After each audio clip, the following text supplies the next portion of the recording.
আলহামদুলিল্লাহি ওয়াহদা والصلاة والسلام على من لا نبي بعد أما بعد فإن خير الحديث كتاب الله وخير الهدي هدي محمد صلى الله عليه وسلم وشر الأمور محدثاتها وكل محدثة بدعة وكل بدعة ضلالة وكل ضلالة في النار فأعوذ بالله من الشيطان الرجيم يا أيها الذين آمنوا اتقوا الله حق تقاته ولا تموتن إلا وأنتم مسلمون عن أبي هريرة رضي الله تعالى عنه قال رسول الله صلى الله عليه وسلم كل أمتي يدخلون الجنة إلا من أبى قيل يا رسول الله من أبى قال من أطاعني دخل الجنة ومن أساءني فقد أبى عن عائشة رضي الله تعالى عنها قال رسول الله صلى الله عليه وسلم من عمل عملا ليس عليه أمرنا فهو رد। সম্মানিত উপস্থিতি, সর্বপ্রথম আল্লাহ সুবহানাহু ওয়া তাআলার বারগাহে শুকরিয়া জ্ঞাপন করব যে আল্লাহ তাআলা এক মাস সিয়াম সাধনার পর ঈদুল ফিতরের সালাত সহি শুদ্ধভাবে আদায় করার তৌফিক আদা করেছেন, যিনি বিচার দিবসের একক এবং একচ্ছত্র অধিপতি, যিনি আমাদের হায়াত এবং মৌতের মালিক, সেই রব্বুল ইজ্জাতের বারগাহে শুকরিয়া জ্ঞাপনার্থে আমরা বলি আলহামদুলিল্লাহ। অতঃপর সমগ্র মানব জাতির শিক্ষক, সমগ্র মানব জাতির পথপ্রদর্শক মুহাম্মদুর রাসূলুল্লাহ সাল্লাল্লাহু আলাইহি সাল্লামের উপর শতকোটি সালাত ও সালাম বর্ষিত হোক, আমরা বলি আল্লাহুম্মা আমিন। আপনারা সবাই অবগত আছেন যে আল্লাহ সুবহানাহু ওয়া তাআলা আমাদেরকে খুব সুন্দরভাবে রমাদানুল মোবারকের প্রত্যেকটা দিন পালন করার তৌফিক আদা করেছেন। আজকে গত রাত থেকে প্রাকৃতিক দুর্যোগ তথা বৃষ্টি হচ্ছে বিধায় আজকে মসজিদে আমরা সালাত আদায় করতে বাধ্য হচ্ছি। এখানেও আমাদেরকে পূর্ণ ঈমানের সাথে, বিশ্বাসের সাথে এটা বিশ্বাস করতে হবে যে প্রাকৃতিক দুর্যোগ বা দিন ভালো বা মন্দ দেওয়ার মালিক কিন্তু একমাত্র আল্লাহ সুবহানাহু ওয়া তাআলা। আকীদাকে বিশুদ্ধ করতে হবে। আল্লাহ সুবহানাহু ওয়া তাআলা চেয়েছে তাই বৃষ্টি হয়েছে। আমাদের কপাল খারাপ, আমাদের ভাগ্য খারাপ, এ ধরনের বাক্য আমরা কখনো ব্যবহার করব না। কেননা আল্লাহ সুবহানাহু ওয়া তাআলা তার পৃথিবীতে কখন কি দিবে না দিবে এটা তার একান্ত ব্যক্তিগত ব্যাপার। অতএব এই বিষয়ের উপরে আমাদেরকে আস্থা রাখতে হবে এবং এই বিষয়ের উপরে আমাদেরকে আল্লাহ সুবহানাহু ওয়া তাআলা আমাদের যে তাকদীর লিখেছেন তার প্রতি বিরূপ হলে চলবে না, বরং তার প্রতি আমাদেরকে আস্থা রেখে আলহামদুলিল্লাহ পড়তে হবে। কেননা আল্লাহ সুবহানাহু ওয়া তাআলার দুনিয়া তিনি যেমন করে খুশি তেমন করে চালাবেন। আজকে আমরা এই রমাদানে পরপর 5টা জুমা পেয়েছি, প্রচুর খুতবা শুনেছি তথা কোরআন এবং সুন্নাহ শুনেছি। আজকে সংক্ষিপ্ত সময় ঈদুল ফিতর 2026-এ কিছু কথা আপনাদের সামনে পেশ করতে চাইছি। আর তা হচ্ছে, আমরা যতদিন এই বাক্য বুঝবো না যে আমরা আল্লাহ সুবহানাহু ওয়া তাআলার দাস,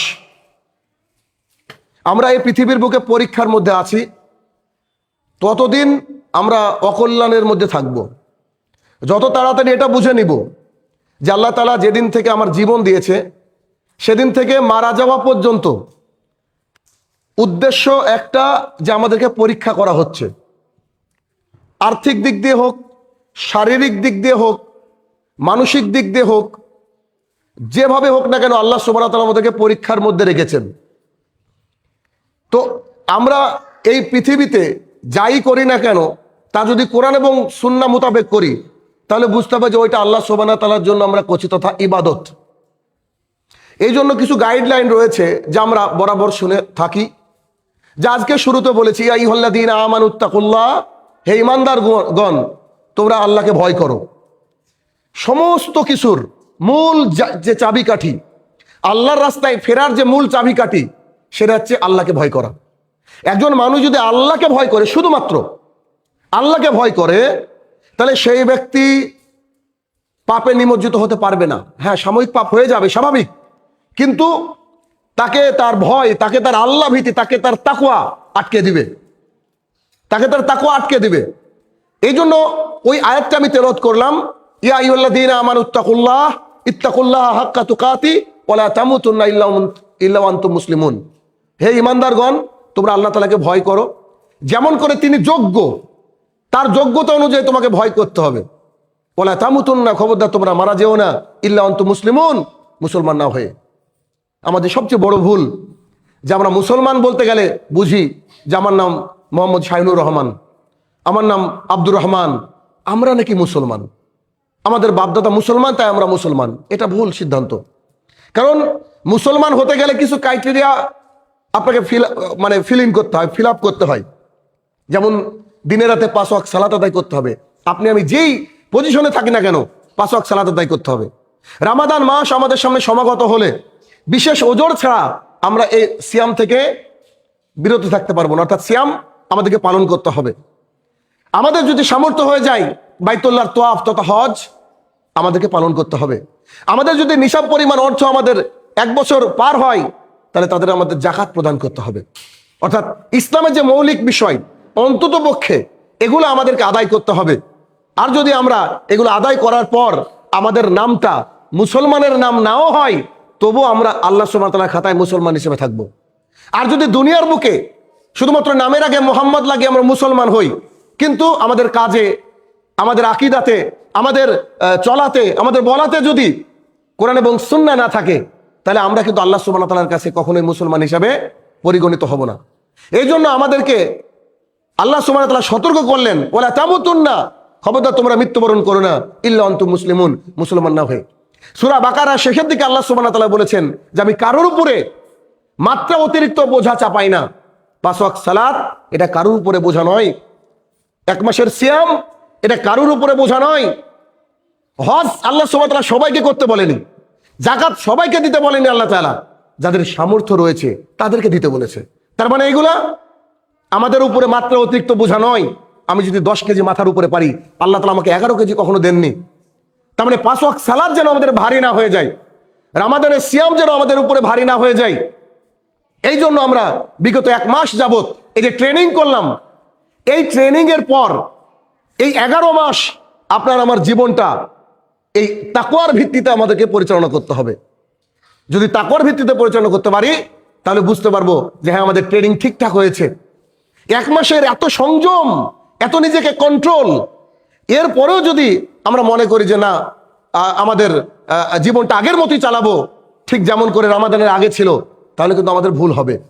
অতএব এই একটা কড়া ট্রেনিং এর পর আমাদেরকে নিজেকে শুধরে নিতে হবে। আমাদেরকে সলাতের প্রতি যত্নশীল হতে হবে, মা বোনেদের পর্দার প্রতি যত্নশীল হতে হবে। একজন স্ত্রী তার স্বামীর আনুগত্যশীলের প্রতি যত্নশীল হবে, তার স্বামীর সম্পদ রক্ষার্থে যত্নশীল হবে। একজন মানুষ দ্বীন ইসলাম মানার ক্ষেত্রে অগ্রণী ভূমিকা পালন করবে, যা আমরা কোরআন এবং সুন্নাহ থেকে প্রতিদিন শুনে থাকি। তাহলে আমাদেরকে আজকে থেকে এই প্রতিজ্ঞা করতে হবে, এই সিদ্ধান্ত নিতে হবে যে আমাদের 1 মাসের ট্রেনিং আমরা ভুলবো না। দেখেন আল্লাহ সুবহানাহু ওয়া তাআলা মুহাম্মদ সাল্লাল্লাহু আলাইহি ওয়াসাল্লামকে দিয়ে অনেক কথা বলেছেন। এখন আমরা তার কথাগুলোকে কিভাবে নিই এটা আমাদের উপরে নির্ভর করে। আর সাহাবায়ে কেরাম কেমন করে নিতেন, কেমনটা মূল্যায়ন করতেন, এটা সাহাবায়ে কেরামদের ব্যাপার ছিল। কিন্তু আমাদেরকে শিক্ষা তাদের কাছ থেকে নিতে হবে।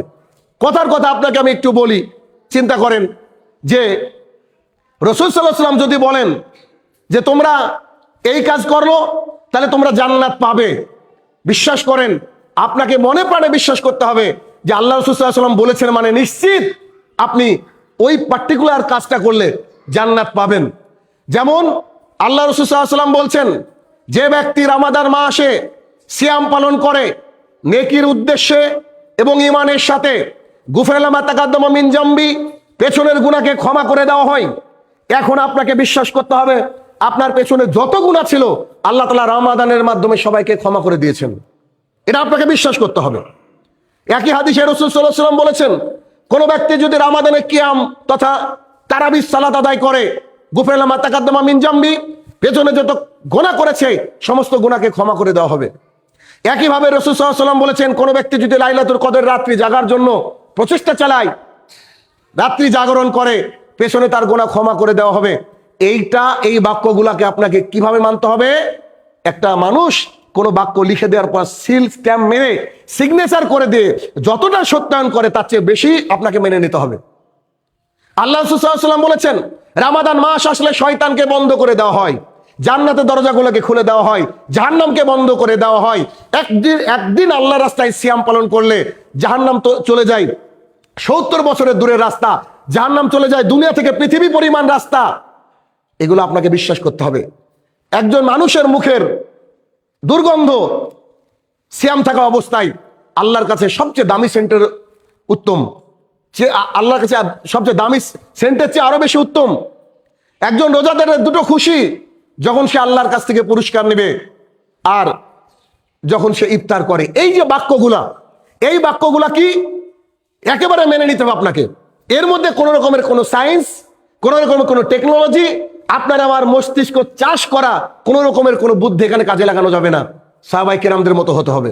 একটা উদাহরণ আপনাকে আমি পেশ করি, যেগুলোকে মেনে নেবেন। আল্লাহ রাসূল সাল্লাল্লাহু আলাইহি ওয়াসাল্লাম যা বলেছেন যে সত্য, তার অন্যতম একটা দৃষ্টান্ত আপনার সামনে পেশ করি। একজন ব্যক্তি যার নাম হচ্ছে সুরাকা বিন মালিক। সুরাকা বিন মালিকের ঘটনা আপনাকে ছোট্ট করে আমি বর্ণনা করার চেষ্টা করছি।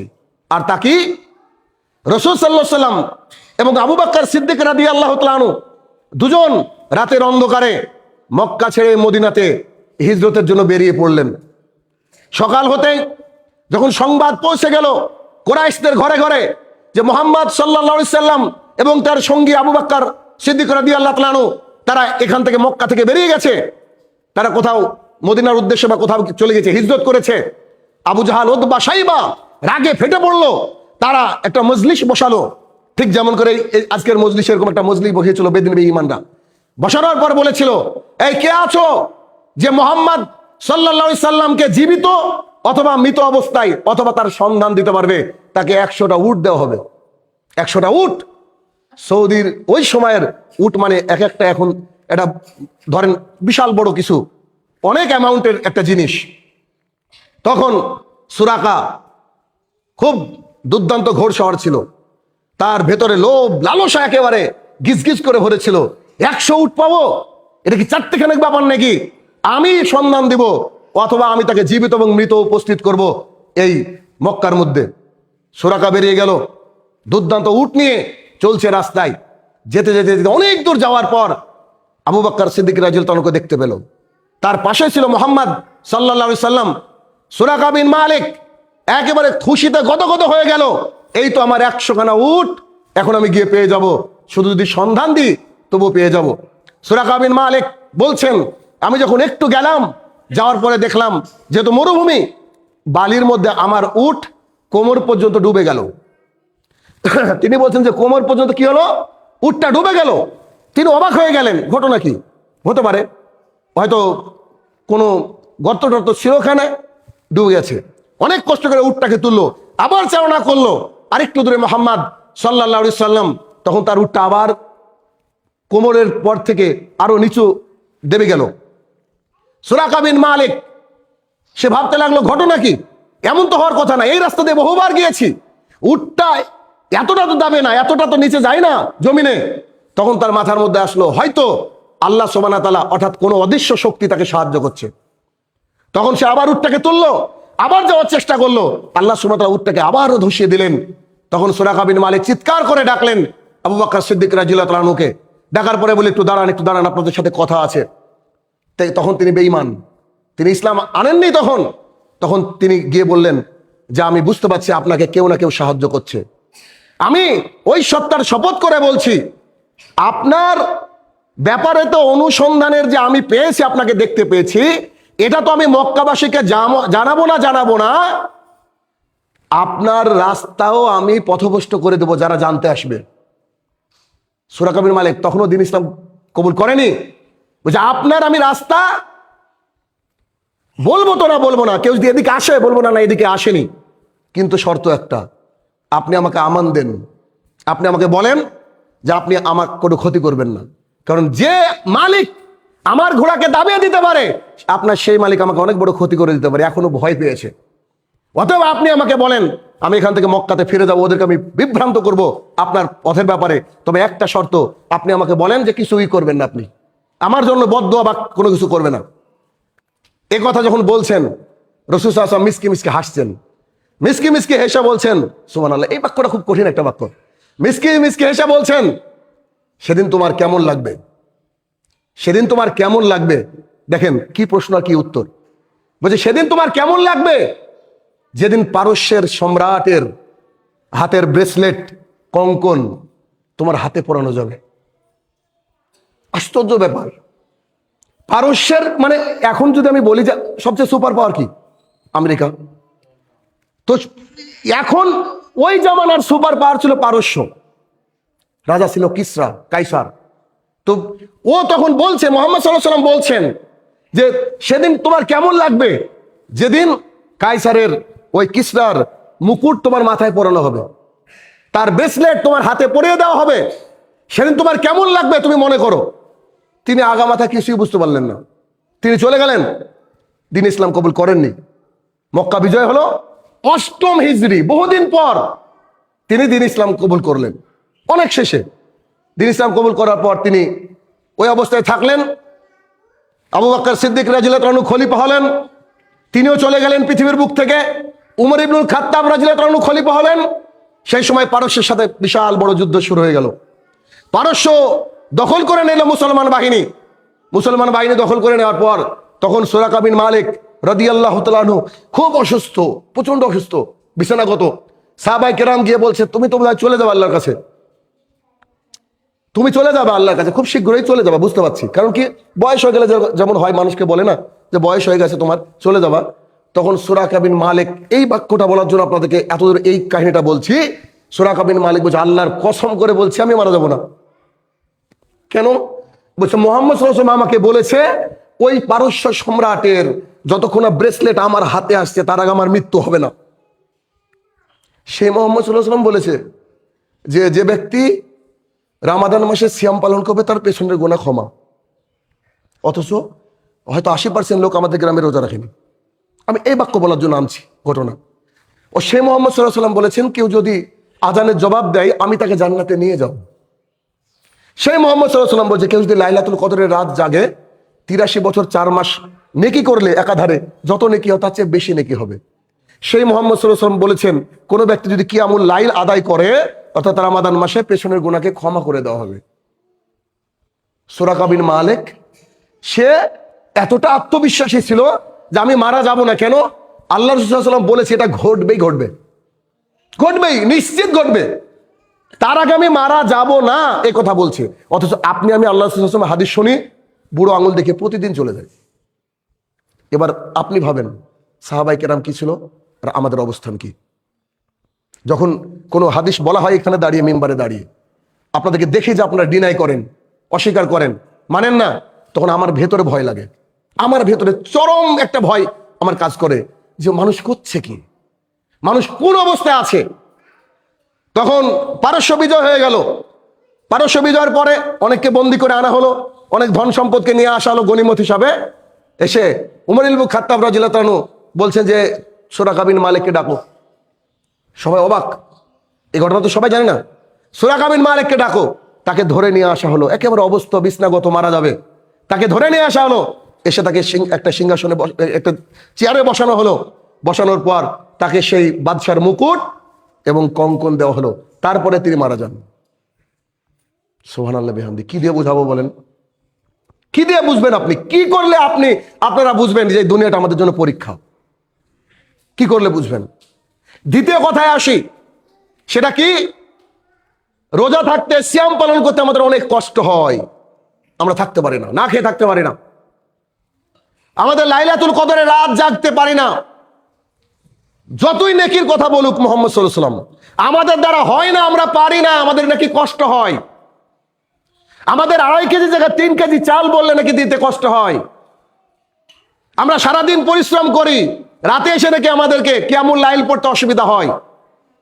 আমরা সারাদিন এতই পরিশ্রম করি, এতই আমাদের টাকার নেশা যে আমরা 5 ওয়াক্ত সালাত জামাতে আদায় করতে পারি না। কেন? এগুলো নাকি আমাদের কষ্ট হয়, এগুলো নাকি আমাদের জন্য বোঝা। এই কষ্ট, এই বোঝা দেখেন সাহাবায়ে কেরাম তিনারা কেমন করে দিনকে বুঝেছেন, আর আপনি আমি কেমন করে দিনকে বুঝেছি। কি দিয়ে বুঝাবো আপনাকে? ছোট্ট একটা বাক্য বলি, যে বাক্য আগের চেয়ে আরো বেশি কঠিন।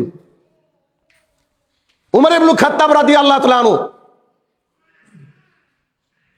তিনি একজন সাহাবীকে ডাক দিলেন, যার নাম হচ্ছে খাব্বাব ইবনুল আরাত রাদিয়াল্লাহু তাআলা আনহু। খাব্বাব ইবনুল আরাত রাদিয়াল্লাহু তাআলা আনহু তিনি ডেকে, উমর ইবনুল খাত্তাব বাদশাহ, গোটা পৃথিবীর বাদশাহ, তিনি বলছেন, খাব্বাব জি বলেন, এখানে এই চেয়ার, এটা হচ্ছে সম্মানিত চেয়ার, এই চেয়ারে আপনাকে বসতে আজকে অনুমতি দিচ্ছি, তবে এই চেয়ারে বসার আপনার চেয়েও অধিকার যার আছে তার নাম হচ্ছে বিলাল রাদিয়াল্লাহু আনহু। আপনার আগেও যিনি 1 নম্বর লিস্টে আছেন চেয়ারে বসার জন্য, তিনার নাম হচ্ছে বিলাল রাদিয়াল্লাহু আনহু। খাব্বাব ইবনুল আরাত রাদিয়াল্লাহু আনহু যে গায়ে চাদরটা ছিল, চাদরটাকে টান দিলেন, উমর ইবনুল খাত্তাব রাদিয়াল্লাহু আনহু চমকে গেলেন। এটা হচ্ছে শেষের ঘটনা, একটু আপনাকে আগে নিয়ে যাব। সেটা কি? ওই সময় একটা গোত্র আর একটা গোত্রকে খুব অত্যাচার করতো, মাঝে মাঝে যুদ্ধ করতো, তাদেরকে লুট করে আনতো। ঠিক তেমন করে এক গোত্র আর এক গোত্রের সময় গোত্রকে যখন আপনার ধরে নিল, যুদ্ধ করলো, যুদ্ধে জিতে গেল, গনিমত নিয়ে এসে বা ওই সম্পদ নিয়ে এসে সেই সাথে সাথে কিছু মানুষকে বন্দি করে নিয়ে চলে আসলো। তার মধ্যে ছিল খাব্বাব ইবনুল আরাত, সুঠাম দেহ, সুন্দর দেখতে, একবার লম্বা চড়া, তাকে নিয়ে আসা হলো। মক্কার যে বাজার, যেখানে কৃতদাস বিক্রি হতো, দাস বিক্রি হতো, দাস মানুষকে বিক্রি করা হতো, সেই বাজারের উপরে তাকে এরকম রেখে দেওয়া হয়েছে। প্রচুর মানুষ দাস কিনতে এসেছে। উম্মে আনমার বলে একজন মহিলা, সে এসেছে দাস কিনতে। খুঁজতে খুঁজতে খুঁজতে খুঁজতে খাব্বাব ইবনুল আরাত রাদিয়াল্লাহু তাআলা আনহুর দিকে চোখ পড়ে গেল। খাব্বাব তাকে বলছে, এ সুন্দর আছে, এ সুঠাম দেহের অধিকারী আছে, এ খুব শক্তিশালী আছে, ওকে আমি কিনে নিলাম। ওকে নিয়ে চলে গেল, খাব্বাবকে নিয়ে চলে গেল। যাওয়ার পর তাকে বলল, তোমাকে আজ থেকে কামারের কাজ করতে হবে, অস্ত্র তৈরি করার প্রশিক্ষণ তিনি তাকে দিলেন। এরপরে মক্কার বুকে একটা দোকান লাগিয়ে দিলেন। তিনি এত দুর্দান্ত অস্ত্র তৈরি করতে থাকলেন যে ওই এলাকার কেউ, কোনো কারিগর তার সাথে পারলো না। তিনি এরকম করে অস্ত্র তৈরি করতেন। এক সময় অনেক মানুষ আসা যাওয়া করে, তিনি শুনতে পেলেন আব্দুল্লাহর ঘরে নাকি একজন ব্যক্তি এসেছে, যার নাম মুহাম্মদ সাল্লাল্লাহু আলাইহি সাল্লাম, তিনি নাকি শেষ নবী দাবি করছেন। তিনি বিভিন্ন মানুষকে জিজ্ঞাসা করতে থাকেন, তো সবাই বলছে জি জি অবশ্যই তিনি আমাদের নবী। তখন তিনি আল্লাহ রাসূল সাল্লাল্লাহু আলাইহি ওয়াসাল্লামের কাছে গেলেন, যার পরে দিন ইসলাম গ্রহণ করলেন, কালেমা পড়ে নিলেন, কিন্তু তিনি দাস। কালেমা পড়ার পর যখন তিনি আল্লাহ ধ্যানে নিমগ্ন থাকেন, আল্লাহর কথা বারবার স্মরণ করেন, আর মক্কার বোকা মানুষ যারা 360টা মাবুদের পুজো করে, তাদের কথা দেখে সে মিসকি মিসকি হাসে। এই ঘটনা আর চাপা থাকলো না, উম্মে আনমারের কানে পৌঁছে গেল। উম্মে আনমার দলবল নিয়ে এসে বলছে, কি শুনছি, তুমি নাকি নাস্তিক হয়ে গেছো, তুমি নাকি কার দিনকে গ্রহণ করেছো, কোন এক পাগলের দিনকে। তখন বলল যে না, তিনি পাগল নন, তিনি হচ্ছেন আল্লাহ সুবহানাহু ওয়া তাআলার শেষ প্রেরিত বান্দা এবং রাসূল, আমি তার প্রতি ঈমান এনেছি, আপনাদেরও উচিত তার প্রতি ঈমান আনা। তিনি তাকে মারতে শুরু করলেন, প্রচন্ড মারলেন। তারপরে তিনি তার দিন ইসলাম থেকে সরলেন না। যখন তিনি সরলেন না, উম্মে আনমারের ভাই ছিল শিবা, সে খুব লম্বা, প্রচুর শক্তি তার দেহে। তখন উম্মে আনমার বলল, ভাই এই লোক হচ্ছে নাস্তিক হয়েছে, আমার দাস, আমার কেনা দাস, ও আমাদের গোলামি করবে না তো কার গোলামি করে, আমাদের খাবে আর মুহাম্মদ সাল্লাল্লাহু আলাইহি ওয়াসাল্লামের গুণ গাইবে মানে, ওকে দেখো কি করা যায়। তখন তাকে বলল যে তুই কি সত্যি ওই কালেমা পড়েছিস? তো বললো যে হ্যাঁ আমি পড়েছি, আপনাদেরকে পড়ার জন্য আহ্বান করছি। তখন তাকে মারতে শুরু করে। এক বর্ণনা আসছে, মারতে তো শুরু করে করে তার ওই যে লোহার পাত যেগুলো আগুনের মধ্যে জ্বলছিল সেগুলাকে বের করে তার কপালে, তার বুকে, তার পিঠে দেওয়া হতো। অতক্ষণ পর্যন্ত দেওয়া হতো যতক্ষণ না পর্যন্ত খাব্বাব ইবনুল আরাত রাদিয়াল্লাহু আনহু অজ্ঞান না হয়ে যেতেন।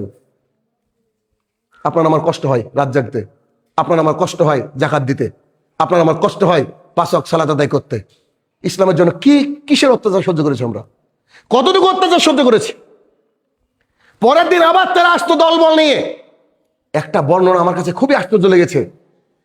একটা পাথরকে উত্তপ্ত করা হতো, সেই উত্তপ্ত পাথরের উপরে তাকে শুইয়ে দেওয়া হতো খালি গায়ে। এবং তার পিঠ পুড়ে যেত, রক্ত চর্বি সেখান থেকে বেরিয়ে আগুনকে নিভিয়ে দিত।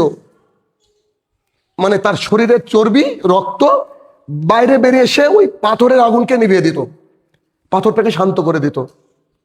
খাব্বাব ইবনে আরাত রাদিয়াল্লাহু তাআলা অর্ধেক দিন দুপুরের পর থেকে সন্ধ্যা পর্যন্ত বালুর মধ্যে তাকে রেখে দেওয়া হতো। প্রতিদিন তিনি অজ্ঞান হতেন। অজ্ঞান থেকে উঠার পরে বলতেন, আশহাদু আল্লা ইলাহা ইল্লাল্লাহ ওয়া আন্না মুহাম্মাদান আবদুহু ওয়া রাসূলুহু। আপনার আমার ইবাদত করতে কষ্ট হয়, সত্যি কষ্ট হয়। তো তার পিঠের মধ্যে এরকম একটা গর্ত হয়ে গেছিল, পিঠের ভিতরটা গর্ত হয়ে গেছিল পুরো। মানে এত অত্যাচার তারা করতো, এত অত্যাচার করতো। এবার আপনি পরের ঘটনা একটু মনে করেন তো, একটু আপনি খেয়াল করেন তো পরের ঘটনা। এবার আপনি শেষের ঘটনা আপনাকে প্রথমে বলেছি, এবার বুঝেন।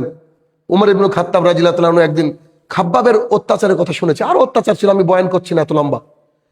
খাব্বাব ইবনে আরাত রাদিয়াল্লাহু তাআলা বলছে, তুমি এই সিংহাসনে বসো, এই চেয়ারে বসো, এই চেয়ারে বসার হকদার তোমার আগে কে? বিলাল রাদিয়াল্লাহু তাআলা। কারণ বিলালকে তো প্রচুর অত্যাচার করা হয়েছে, প্রচুর অত্যাচার হয়েছে বিলালের।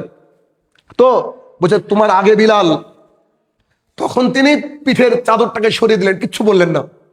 তার দিকে ঘুরলেন, তার পিঠের অবস্থা দেখে প্রায় অজ্ঞান হওয়ার মতো অবস্থা।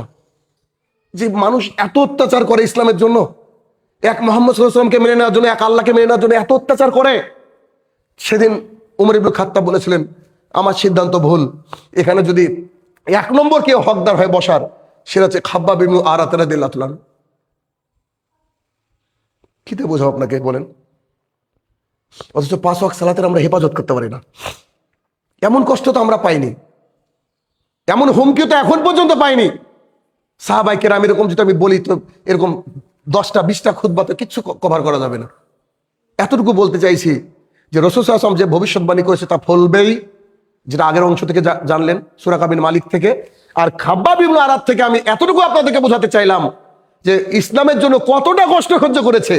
আমাদের যদি পার্সেন্টেজ দেওয়া হয় 0.000001% আমরা অত্যাচার সহ্য করিনি, তিনি তো জান্নাতে যাবেন, আমাদের কি হবে? আপনার আমার কি আছে বলেন? আপনার আমার অ্যাসেট কি আছে বলেন? আপনি কি ভুলে গেছেন নাকি এই মজলিসে বসেই যারা ছিল গত বছর তাদের 2-1 জন নাই? প্রত্যেক বছর আমাদের এই মজলিস ছোট হচ্ছে, কেউ না কেউ চলে যাচ্ছে, যে যাচ্ছে আল্লাহ তাআলার কাছে, তারা কেউ রিটার্ন আসে না। তারা চাইলেও একটা রাত্রি জাগার সুযোগ পায় না। তারা চাইলেও দুটো সেজদা আল্লাহ সুবহানাহু ওয়া তাআলার দরবারে দিব বলে এই মসজিদে আসার সুযোগ পায় না, পাবে না কিয়ামত পর্যন্ত। মালাকুল মত কখন চলে আসবে আমরা কেউ জানি না, কেউ জানি না। তবু আমরা আমাদের নিজেকে শুধরাতে পারি না। আজকে ঈদুল ফিতরের এই খুতবা থেকে এতটুকু বার্তা, নিজেকে শুধরান। কেননা দুনিয়ার চাকচিক্যর সাথে নিজেকে মেলিয়ে দিয়েন না, কারণ স্রোতের দিকে খড়কুটো ভেসে যায়, স্রোতের বিপরীতে শক্তিশালী মানুষ চলে। আপনার পৃথিবীর সমস্ত কাজকে এক সাইডে রাখবেন, আগে সালাত, আগে সিয়াম, আগে আপনার কোরআন এবং সুন্নাহ। আপনার কোরআন এবং সুন্নাতে যা হিসাব ধরে তাই আপনি হিসাব নেন, বাকি আপনাকে পৃথিবীতে দেখতে হবে না। কেন? আপনি মারা যাওয়ার পর আপনার সন্তান আপনার জন্য কবরে যাবে না, কথা সত্য। কারণ আপনারা সবাই বসে আছেন, কজন নিজের দাদার কবরে গিয়েছেন? 1 বছর হলো, 2 বছর হলো, 3 বছর হলো? কজন 1 বছরের মধ্যে আপনার বাবার কবরের কাছে গিয়েছেন, আপনার মায়ের কবরের কাছে গিয়েছেন? একবার চিন্তা করে দেখেন তো। আপনি কাজ পরে তারপরে ওই দিক দিয়ে যান, তার আগে তো আমি যাই না। তার মানে আপনার আমার জন্য দোয়া করার মানুষটাও থাকবে না, দোয়া করার মানুষটাও থাকবে না। এগুলো শুনেন, আমি মানুষের সামনে খুতবা দিছি, পশুর সামনে নয়। আপনাদের অন্তর আল্লাহ স্পেশাল করেছে, আমাদের অন্তর আল্লাহ স্পেশাল করেছে। জীবন একটু বোঝার চেষ্টা করেন, সবকিছুর উপরে প্রায়োরিটি দেন দিন ইসলামকে। চাইলে খাব্বাব ইবনে আরাত রাদিয়াল্লাহু তাআলা মুখে বলতে পারতেন যে ঠিক আছে আমি দিনকে ত্যাগ করলাম, পরে তিনি কিছু করতে পারতেন, তবু তিনি এটা করেননি। কেন? কারণ আল্লাহ সুবহানাহু ওয়া তাআলার কাছে গেলেই যেতে তো হবে, যে কোনো ভাবে যেতে হবে। হয়তো খাব্বাব ইবনে আরাত রাদিয়াল্লাহু তাআলাকে যে কষ্ট দেওয়া হয়েছে, এই কষ্টটা তো সেই কষ্ট না যদি জান্নাত সে পেয়ে যায়। যদি পেয়ে যায় মানে কি? আল্লাহ রাসূল সাল্লাল্লাহু আলাইহি ওয়াসাল্লাম তাকে তো জান্নাতের কথা বলেছেন। তাহলে সেই সাহাবী জান্নাতে চলে গেলে সমস্ত পৃথিবীর কষ্ট ভুলে যাবে। কদিনের জীবন বলেন তো? কদিনের জীবন? আর কদিনের জীবন এতটুকু আমরা জানি না। অতএব আমরা আজকের পর থেকে যেন রমাদান মাসে যেমন করে হেফাজত করে চললাম তেমন করে চলতে পারি। আল্লাহ তুমি সেই তৌফিক আদা করো, আল্লাহুম্মা আমিন। হে আমার প্রতিপালক, যারা আমাদের মাঝ থেকে চলে গিয়েছে মাবুদ, তারা শত চেষ্টা করলেও আর আসতে পারবে না, তাদেরকে তুমি কবরে ক্ষমা করে দাও। আমাদের সোহানের আব্বা, আমাদের আশিকের আব্বা কদিন হলো বলেন তো? আগেও ওই গত ঈদও আমি দেখেছি সামনের কাতারে বসেছিল ওহিদুল কাকা। কি কি হারে জীবন রে, মাটি দিয়ে ভুলে গেছে আমরা সব। তাদের জন্য কে ক্ষমা চাইবে? তার সন্তানই তো চাইবে।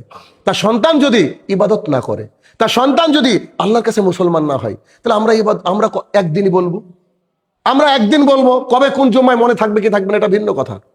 তাহলে আমাদেরকে চেষ্টা করতে হবে, চেষ্টা নয় একান্তভাবে আমাদেরকে ইবাদতে মশগুল থাকতে হবে। আল্লাহ তাআলা সেই রকম অন্তর আমাদের তৈরি করে দিক, আল্লাহুম্মা আমিন।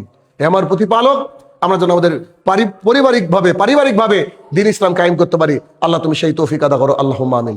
হে আমার প্রতিপালক, পেছনের ভুল ত্রুটিকে ক্ষমা করে আমরা যেন সাহাবায়ে কেরামের রাস্তায় চলতে পারি, আল্লাহ তুমি সেই তৌফিক আদা করো, আল্লাহুম্মা আমিন।